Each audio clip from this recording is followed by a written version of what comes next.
So, if Ruth's killer was delivered to you, could you kill him?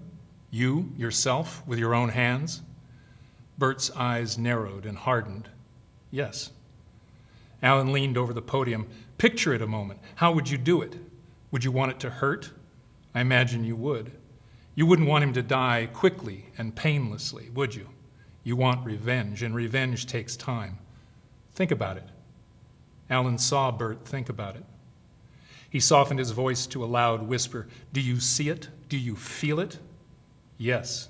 Do you like it? Yes. Allen straightened, his shoulders back, his arms wide, and smiled. You see, Bert? Again, the crowd stirred, spoke questions in hums and hisses without words. Bert shook his head, a boxer recovering from a solid cross to the jaw. See what? You chose evil. I didn't do nothing, not with your hands, no, but you tricked me.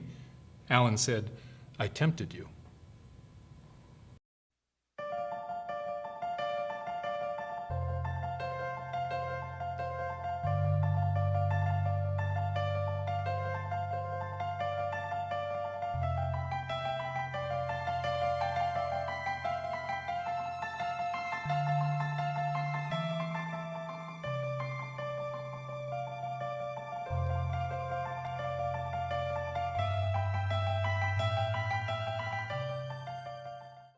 That was Craig Allen Heath reading from his debut novel, Where You Will Die. And we're delighted to have Craig with us today. Thank you for joining us. Thank you. It's wonderful to be here. Craig, you said on your blog that you've wanted to be a novelist since you were 14. Well, you've achieved it. What does that feel like? Oh, 50 years later, it feels great. It feels wonderful. It feels like finally I've done something that's been important to me for that long. Right. I expect there's been a lot of people out there who have this book within them that they want to bring out. What advice would you give them 50 years later? You know? They say that everybody has a book in them, and I believe that. And the main thing I think I would say is that no matter what, finish something. Start there. It doesn't matter whether you think it's good or bad or indifferent, whether other people think so. Get to the end of whatever it is you set yourself to do. You'll find that right there is the moment that you say, okay, I do have this story in me. Now begins the work of turning it into something that you want to share with people. But it's the number one thing. Everybody has a story, everybody has a book. The only difference between that and someone who can say, I've written a book, is that they got finished. So many of us start and never finish. Yeah. So where did the idea come from? This is a murder mystery set in a community in the Sierra Nevadas called Eden Ridge. How did the idea come about? It sprang from my midlife crisis. Let's hear it for midlife crisis. Amen for midlife crises. Some guys buy a Corvette. I wrote a book. So around 2016, I had not done anything creative for about 20 years. And for 20 years before that, I had. And like I said, at age 14, I said, I want to be a novelist. With meanderings into other arts and crafts and creativities, I did work on that pretty hard for about 20 years after high school. I was a reporter, I was a columnist, I wrote sheaves and sheaves of short stories and essays, and I tried to get into magazines and all of that. Mm-hmm. And I got married and had a family to think of, and went into the technology field, which ended up being, if you kind of turned your head this way a little bit, me making my living out of writing, because it was all technical writing and that sort of thing. So 20 years later, I was feeling like I had lost a lot of that time and that past. And worse, I had boxes and boxes of all the stuff that I had done before, and I would spend time just poring over them and going, oh my God, this is gone. These are the short stories and things. Everything, notebooks, journals, clippings, it was pretty bad. So I call it the saxophone in the closet syndrome. You have one in the closet that you used to blow pretty good, but now you get it out and your lip's gone, so that's kind of how it felt. So I threw it all away. I threw all those boxes, everything away completely, except for about 150 poems that I'd gathered over the years, and I edited those into a book, and I made that into what's called, the book is titled The End of an Ordinary Life, and it's called A Memoir in Verse, and that's kind of what it is for that period of my life. Mm-hmm. Well, it worked in the sense that I suddenly had all this energy and ideas around, okay, I think I can do something now. And also by that time in my career, I had a little more time. I was working from home before it was cool. Mm-hmm. And so I cast around for an idea, and the first idea was really silly. I thought I would go on YouTube as a kilt-wearing, self-proclaimed minister with universalism as my creed.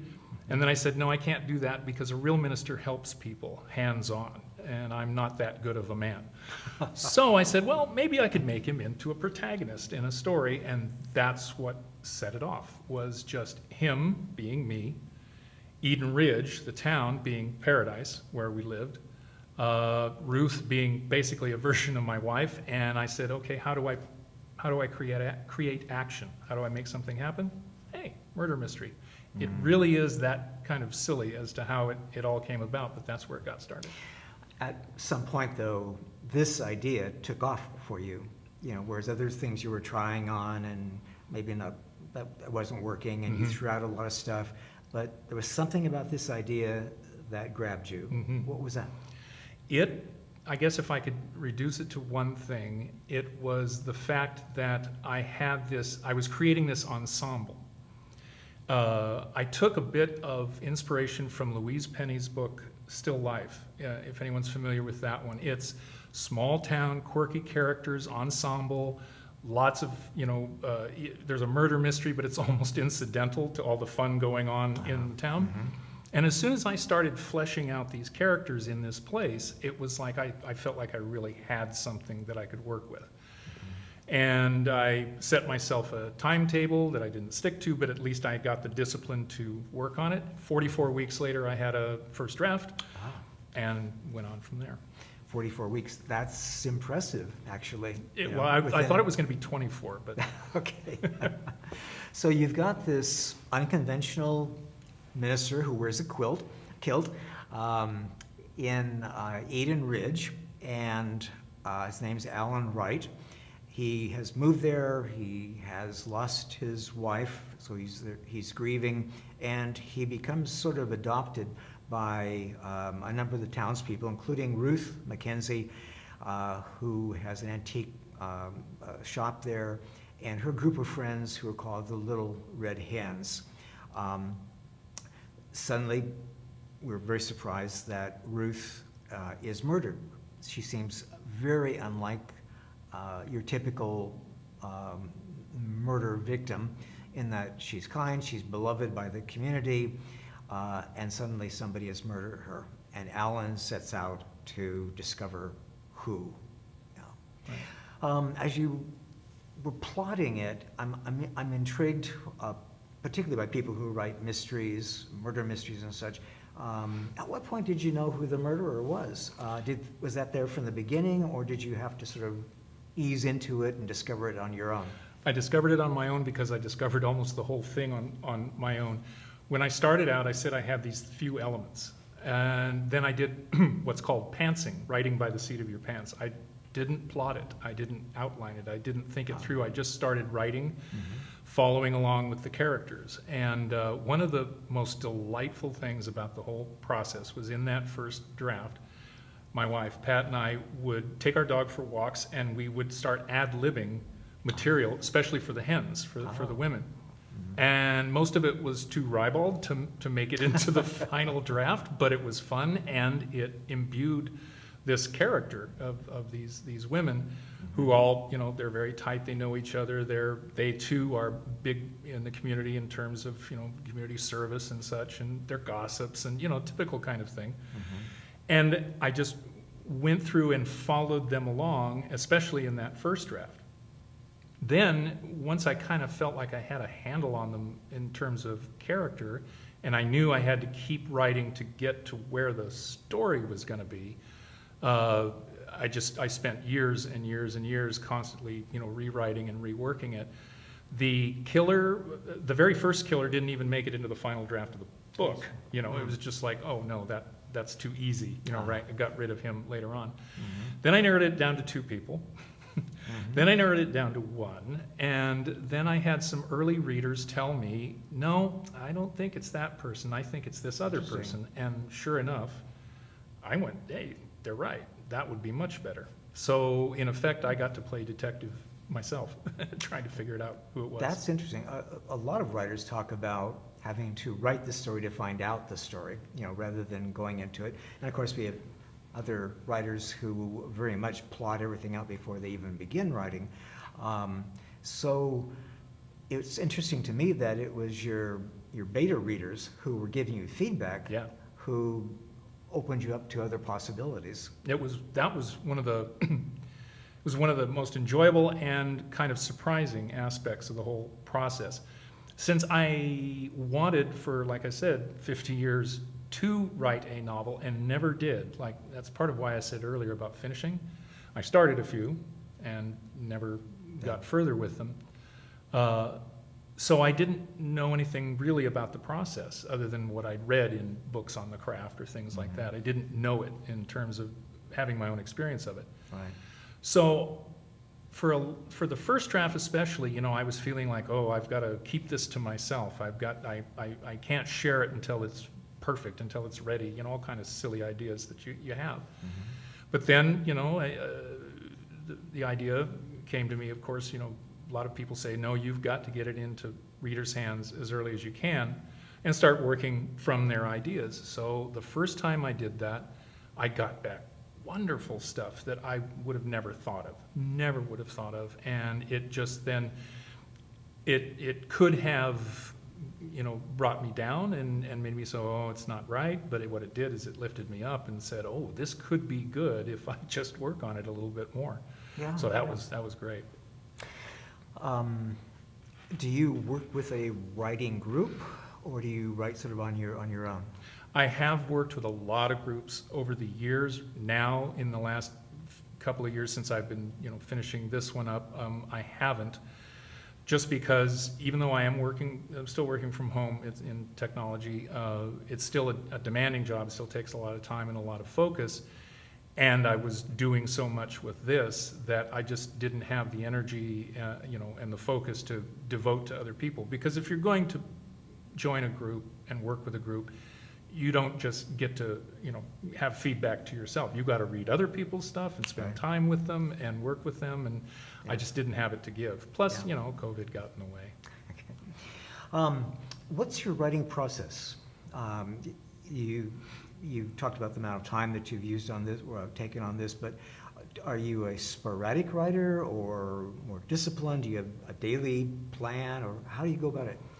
I'm disciplined when I set myself a plan and a schedule. So I told you about the 44 weeks. That was, my plan was totally arbitrary. I said, I think I'll have 12 chapters and I'll give myself 2 weeks to write each chapter. That means 24 weeks I'll have a first draft. Well, of course, turned out to be 44 weeks, but because I had that on my calendar, every 2 weeks a chapter, I didn't make that deadline most times, half the time, but it kept me on it. So I always had to answer to myself, if you will, about, yes, I've got to have something done, at least something done by this Sunday. It was always Sunday. When I have that, I'm disciplined, and I'll get up an hour or two before I have to for work. I will spend that time writing, and then I'll grab time later when I can to edit or whatever. But if I don't have a plan, I am naturally lazy, and I am naturally given to distraction. I'm very much an ooh shiny kind of guy. You know, it's like something catches my imagination and I go run with it and then wonder, oh my God, why are my chores not done? So when I have a plan, I'm good. When I don't, I'm not. And the difficulty with, I've started working on the sequel to this one, and because of this one, because of a number of other things, COVID being among it, you know, and other difficulties that we've had, it's gotten its schedule totally broken up. So it languishes about 3/4 done right now. So the next thing I've got to do is say, all right, I'm going to get X chapters done on this one and finish that first draft. Well, I commend you for the discipline. I think that is a challenge for just a lot Only of when us. I have it, like I said. When you have When I it, set a yes, plan, right. then I have it. And I think that's probably why a lot of people, a lot of writers do join writing groups, because Yeah. they know that they're responsible to produce something for the group within, whether the meeting monthly or every 2 weeks or whatever, however regular. Mhm. Yeah. In the story, I was struck how you captured the community of Eden Ridge. It's so evocatively. It was definitely a sense of place there, and to the extent that I would say that Eden Ridge seemed to be another character. And I was wondering if that was done intentionally, and how did you do that? Yeah. It wasn't intentional, not at first. It became somewhat intentional as I started learning. And again, this whole process of, I started out with hardly anything and arrived at a finished book, was I was discovering it the whole way. So, talk about the early readers. A couple of them, three of them said, this draft, it was about a second and a half draft. They said it doesn't have much of a sense of place. And it was, when I think back on it, it was very spare. It almost read like a screenplay. And so I said, okay, well, of course, then I've got to, build up this description of this town. And I started out just doing that in, clumsy ways. The sky was blue, the flowers were pretty. Then I started finding ways to say how Allen was reacting to the aspects, the beautiful sky, the pine trees, and all this sort of stuff. And I discovered, well, he's not reacting to it. He came to this town from Los Angeles after the death of his wife to heal, to build a spiritual center in this beautiful place, this kind of semi-forest, etc.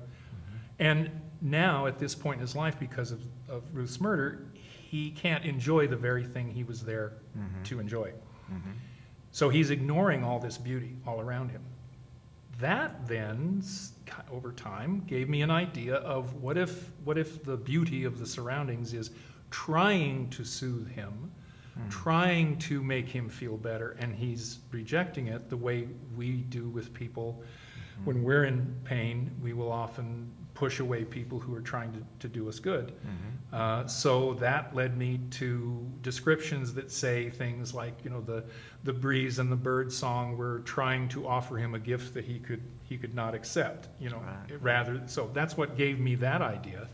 And again, it came out in the beginning from an early reader saying, I need to know where this place is, and then I got that. That's great. It was a happy accident. You and your wife were living in paradise, which we know was destroyed by the fires several years ago.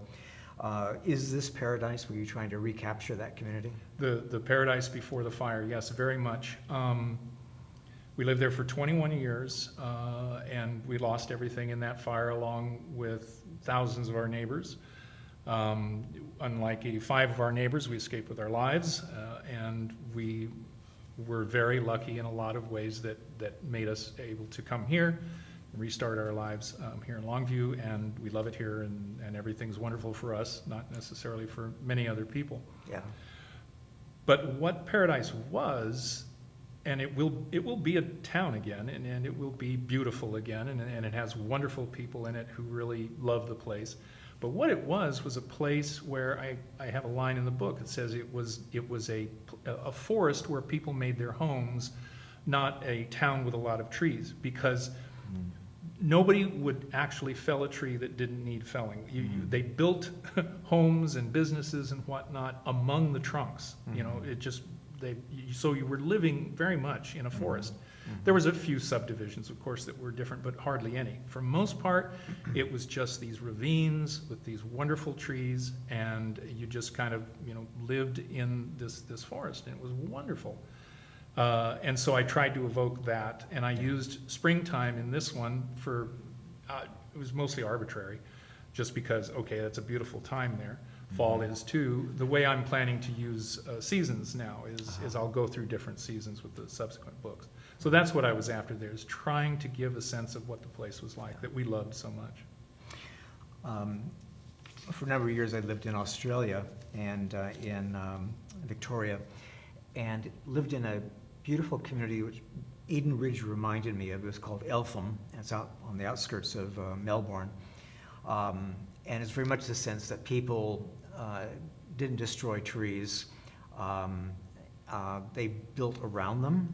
And so you have all these houses set within the trees. And it was lovely. And it was a community that, by law, by their regulations, required that all the cats had to wear bells because they so prized the bird life, which is glorious and very beautiful. And so you'd hear this tinkle, tinkle, tinkle all over the place, which is only fair to the birds. I was going to say the birds heard it too, and therefore, yeah. Right, yeah.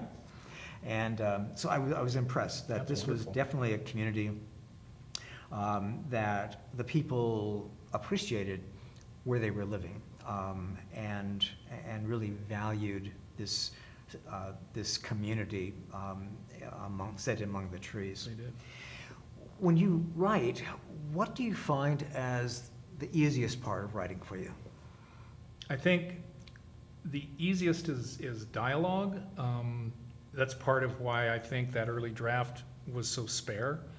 And I said it kind of read almost like a screenplay. It was primarily dialogue. It was very heavy on dialogue, and I almost had the idea of writing it screenplay-like, in the sense that you would start a new chapter, and it would take a while before you could figure out where you were. There'd just be some people talking, and the next thing you know, you kind of figure it out. Well, that's not fair to the reader. It's like, why am I being confused at every new chapter? So, I changed that, and I thickened out the description and a number of other things.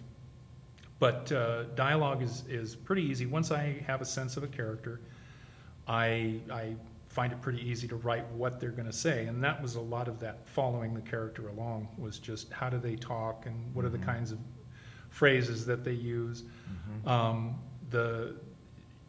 Like I said, it's easiest to do that, or I find it easier, but it also means that I kind of overindulge myself, and I'll write too many contractions and idioms and things like that. I'll throw things in that I think are interesting or funny, but the reader doesn't necessarily. I think it's, you're lucky, you're fortunate to have a wife like Pat that you can go out walking and actually do the dialogues with. I've Yeah, it never was heard fun. that. That's great. Yeah, that was Certainly very Melville couldn't do that with his wife. On the other side, what's the hardest part of writing for you? editing. It's such a grind. I'm so impatient. And also, throughout a lot of my younger life, I was able to sort of indulge myself. It's like I would write 25 or 30 poems and I'd put out a chapbook, or, in other words, I got to just write stuff and then kind of put it out there, not in a big way, but put it out there and not sit down and grind on it until it was polished. I am so impatient with that process. And I had to go through it over and over and over with this book, because after about the third draft, I started shopping it to agents, and I was discovering that, okay, people don't want what this is. I've got to try and change it and make it something that an agent will be interested in. So How? Change it how? Well, for one thing, and that's why it ended up being self-published, is that it's kind of neither fish nor fowl nor good red meat, in that it is not your standard cozy mystery, which would have a lot fewer subplot elements, not as much description. It would be sparer, it would be shorter. It's not a romance. Nobody, there are no there's hints of possible romance, but nothing really heavy. So in other words, it just never quite, I never got it to quite fit a niche that an agent was interested in. Same. And after 3 years of trying that, I said, okay, I'm 64 now. I've been working on this for 5 years. It's time to finish that one and move on to something else. Did you bring in a professional editor? Yes. At what stage? Thank goodness. Let's see. Okay, so probably after I'd finished about 4 major revisions and some, work, I was very lucky to find a woman named Tricia La Rochelle, who incidentally worked with one of the agents that I was trying to interest. And the agent said, work with Tricia, you know, you'll do well, whether I get involved or not. And sure enough, she wrangled me well. In other words, I needed someone who would really help me with that discipline that I said that I have such trouble with. And she'd go through it and come back with great stuff that I just never even could think of. What did she bring to it? A lot of the idea that I mentioned this earlier in a different context. I said that I like to throw in too many things, like in my dialogue. Well, she just came through and said, you're trying to make the reader like you. You're trying too hard to be funny or interesting or whatever. You don't have to. She said, your writing is good enough in and of itself. You don't have to set off fireworks to try to make it good. Good. Yeah, and so that was very insightful because, you know, I do that in everyday life. I'm trying to make people like me, you know. And so I was trying to do it in the text. And she said, you don't have to, you know. Pull it back a little bit. Don't be out there like a puppy dog trying to get the reader to like you. Well, I commend you for that. I think one of the problems I've seen with self-published novels is that the person doesn't go to a professional editor. Yeah. And I remember Jack Hart, who managing editor for the Oregonian, and he's put out several books, and he said, I would never ever have anything published that I didn't turn over to an editor. So that an editor is saying, I need an editor. And I think that that was really wise of you to say, I need a professional to come in and really help me make this as good as it can be. Yeah. She helped me over 2 full drafts, and then I asked another woman to do proofreading to the final, Right. you know, make sure every period's on the right side of the quote mark and Yeah. you know, that kind of stuff, which I hate. Like I said, that's the toughest part for me, is that discipline of polishing. Yeah. So I got help, and that way I was held, you know, to account for it. Great. So, Craig, you mentioned that there was a sequel coming, and you mentioned seasons, so it sounds like there's going to be 3 sequels coming after this. At least. Tell us about the book that's coming. Okay, I'm working on, my working title is Killing Buddhas, taken from the ancient saying of, if you meet the Buddha on the road, kill him. And it's set in dead of winter in Eden Ridge, which is radically different from the spring. And what I'm kind of doing is just going like 8 months out and see how far I can get with that. This is 8 months after Ruth has been 8 killed. months later after what happens in that book. And in this one, Alan has a mentor, a man that he has never met before, but he has always been inspired by him, and he's even more eclectic than Alan, you know. And so Alan now is really kind of getting known, and he gets this man to come to Eden Ridge to read from his new book. Well, there are a number of, you know, unsavory things about this man that Alan didn't know, that a bunch of other people knew, and that start coming out. And it's kind of thematic in the sense of he's held this man in very high esteem for many, many years, and now he's learning things about him that he doesn't like. Well, the man gets killed. And we kind of take off from there and start working on that with other subplots involved. But like I said, the main thing is that it has languished for a while now. I've been so, you know, on other things for a while that it's kind of scattered. It's about, the first draft is about 3/4 done. I need next to set myself a schedule, set myself a plan, and really just go ahead and finish that draft. Then I think I'd like to put it away for a while, cold storage, you know, kind of thing, and come back to it with fresh eyes at some other point. Meantime, I've got these ideas for kind of what I call caper novellas of the hens. Oh. I'd like to do the hens kind of like old Hardy Boys, Nancy Drew style, but R-rated, you know, and funny with these women as their own little self-proclaimed detective series, you know. Great. So I'm working on that. Very good, good. I hope you're not going to burn down Eden Ridge. Well, the thought did occur to me. Remember, the first draft, it was all done before the fire, but ever since then I thought, That's well, right. maybe, after a few books. But no, Okay. I don't think so. Well, Craig, congratulations. Thank you. On a book that's fun to read and very engaging. And we'll look forward to reading the sequels. And I'll look forward to writing it. Thank you. Thank you very much.